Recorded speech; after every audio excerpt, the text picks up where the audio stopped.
Dentelle rouge et mensonge blanc, la bague qu'il a oubliée ne m'appartenait pas. Je m'appelle Maëlle, 32 ans et une façon obstinée de plier mes peurs comme on plie une chemise, bien nette, bien rangée pour qu'elle prenne moins de place. J'habite au 4e, sous un toit d'ardoise qui claque quand le vent s'y amuse. De ma fenêtre, je vois la coupole d'une vieille église et plus bas, l'enseigne bleue d'un bar à cocktail où la lumière le soir ressemble à du sirop versé dans des verres en forme de promesse.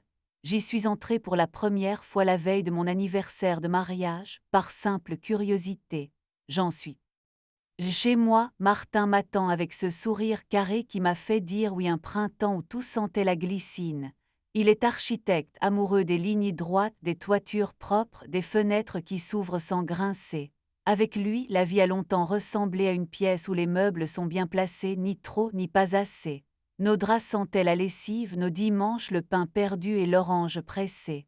Nous avions ce luxe de ne pas douter, ou du moins de le croire. La première fissure ne s'est pas montrée sous forme de fracas mais d'une bague. Une bague fine, presque timide, oubliée dans le verre d'eau posé près de l'évier, comme si quelqu'un avait voulu la rincer à la hâte. Elle n'était pas à moi. L'or était plus pâle que le mien, la taille plus étroite, et à l'intérieur on distinguait des initiales gravées, A.V. Je l'ai soulevé du bout des doigts, surprise de voir sur ma peau un bijou étranger qui brillait sans effort. Martin est rentré quelques minutes après, un peu trop essoufflé pour un simple retour. C'est à qui, ai-je demandé avec la douceur qu'on réserve aux vers fins.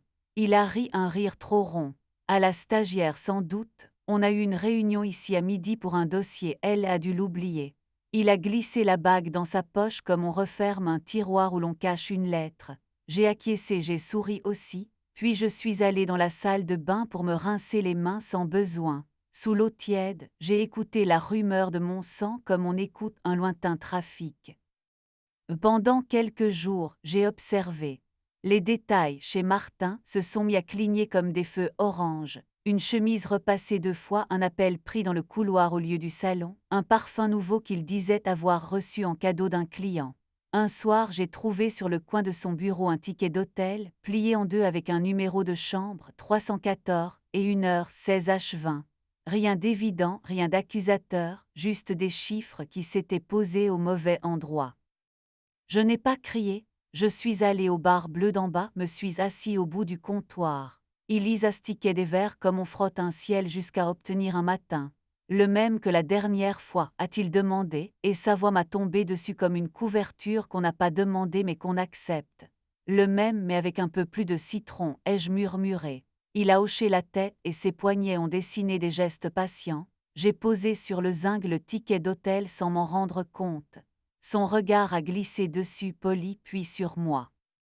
La nuit dans notre lit, Martin s'endormait vite. Le rythme de sa respiration me rappelait les métronomes des cours de piano de mon enfance. Moi, j'ouvrais les yeux sur le noir, j'écoutais le silence comme si j'avais peur de manquer un appel. Peut-être espérais-je qu'il se retourne, qu'il se trahisse, qu'il me dise sans le dire. Je me suis surprise à porter sous mes chemisiers des soutiens-gorge en dentelle rouge que je gardais pour la fête, non pour qu'il les voie, mais pour rappeler à ma peau qu'elle pouvait encore écrire quelque chose. Le mardi suivant, quelqu'un a sonné à l'interphone à 16h. Une voix jeune, rapide. « Bonjour, j'apporte un dossier pour Monsieur Martin. Il a demandé qu'on le dépose chez lui. » J'ai buzzé. Une femme est apparue dans l'embrasure, un manteau beige, des yeux trop francs pour mentir longtemps. « Je suis Anaïs », a-t-elle dit. Ses initiales ont frappé le verre de ma mémoire. A.V. Anaïs Valmont. Nous avons bu un café dans la cuisine. Elle parlait de projets, de maquettes, de délais comme si elle récitait une leçon qu'elle voulait réussir. Je n'ai pas été cruelle. Je lui ai demandé si elle était amoureuse. Sa réponse n'a pas été un oui franc, mais un peut-être qui s'excusait. Il dit que vous ne riez plus, a-t-elle ajouté. J'ai souri cette fois. C'est que j'économise, ai-je dit. Elle a eu honte pour deux.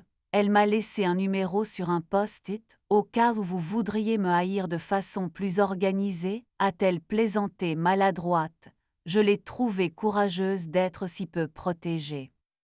Le soir, j'ai demandé à Martin de dîner dehors. Un endroit simple, ai-je proposé. Nous avons marché jusqu'au bar bleu, celui dont la lumière me connaît. À l'intérieur, la musique était basse, un piano enregistré, une contrebasse qui faisait ronronner la nuit. Il y m'a salué d'un signe à peine visible.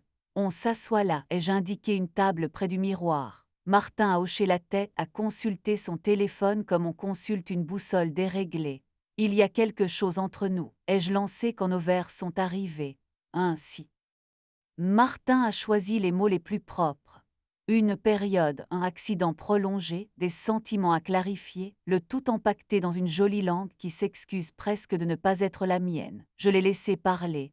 Je connaissais la fin avant lui. Nous allions nous accorder du temps, cette monnaie étrange qui prend la forme des jours et laisse derrière elle des traces de pas qu'on ne regarde pas. Je n'ai pas pleuré. Je suis sorti prendre l'air. Il y m'a suivi avec un verre d'eau, nuage de citron et de glaçons. Resté là. Les semaines suivantes ont eu la couleur des salles d'attente élégantes. Martin allait et venait, me traitant avec cet excès de prévenance qu'on réserve à l'ami malade, pas à la femme. Anaïs m'envoyait parfois des messages trop polis, comme on tapisse doigt une responsabilité qu'on n'ose pas poser directement sur la table. Je continuais à travailler, je stylise des vitrines et je descendais le soir au bar bleu plus souvent que de raison. Elise a appris à reconnaître mon pas. Parfois, il déposait une serviette sur le comptoir et y traquait. Un vendredi, il y a eu un concert improvisé, une chanteuse aux cheveux courts, robe noire simple, qui a chanté La mer en version lente. Les marées de ma poitrine ont suivi. Il y m'a proposé de danser, pas une danse, plutôt un balancement mesuré, un cousu de mouvements qui n'avait rien de spectaculaire.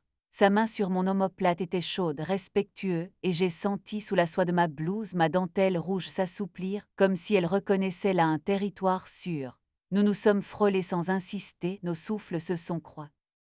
La vraie scène s'est jouée quelques jours plus tard, dans un hôtel qui s'était invité dans ma vie à coups de tickets. J'avais décidé d'y aller, non pour surprendre, je n'avais plus besoin mais pour mettre un nom sur la chambre 314. À la réception, j'ai demandé un café, j'ai choisi une table d'où l'on voit l'ascenseur. À 16h10, Martin est entré seul, la main au col, la conscience sur le fil. À 16h18, Anaïs l'a rejoint. Ils se sont embrassés comme on s'accorde une parenthèse. Je ne me suis pas levée, j'ai envoyé. Je ne raconterai pas le partage des livres, des vers, des plantes. Ce fut doux et sec à la fois, comme une pluie d'août. Martin a trouvé un appartement près de son agence. Nous nous sommes quittés dans notre cuisine un dimanche matin, avec un baiser sur la joue presque fraternel. On peut défaire un mariage comme on défait une tresse, sans tirer patiemment, en gardant intacts les cheveux. Ce soir-là, je suis descendue au bar bleu avec une robe en crêpe qui flattait mes épaules et, sous la robe, ma dentelle rouge comme un talisman que nul n'a besoin de vérifier. Il y m'a accueilli d'un regard qui ne posait pas de questions. On célèbre quoi, a-t-il demandé. Ma respiration, ai-je répondu.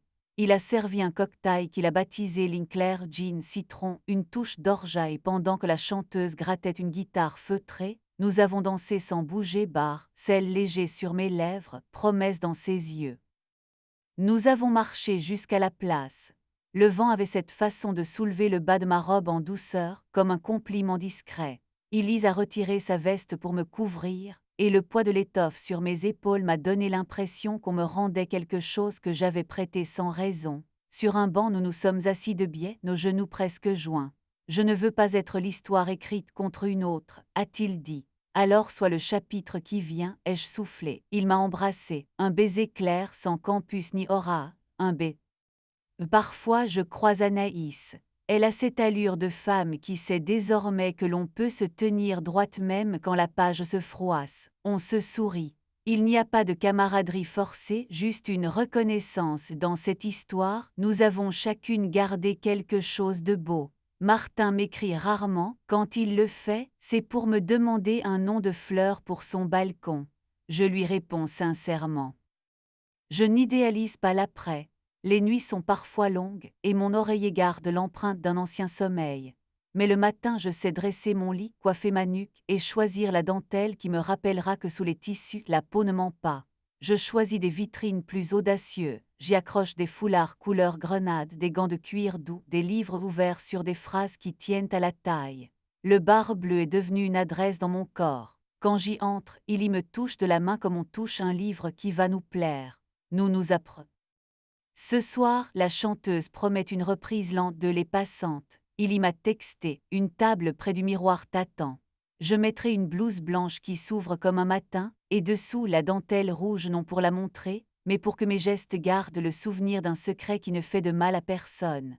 Je passerai la porte, je sentirai la chaleur du bar comme un cocon, et je danserai de nouveau avec lui, mes doigts ancrés dans son épaule, sa paume disant bonjour à ma colonne. À la fin, il m'embrassera peut-être, un peu plus long. La bague qu'il avait oubliée ne m'appartenait pas. Mais la suite, oui. Elle a la douceur d'un velours neuf, la clarté d'un verre bien tenu, et les bords nets d'un choix qu'on n'a pas eu peur de prendre. J'ai troqué les mensonges blancs pour une dentelle rouge qui me fait la taille brave. Et quand je marche rue des Forts, le soir, je sais que la ville me regarde comme je la regarde, avec cette gourmandise tranquille qu'on offre à ceux qu'on a décidé d'aimer.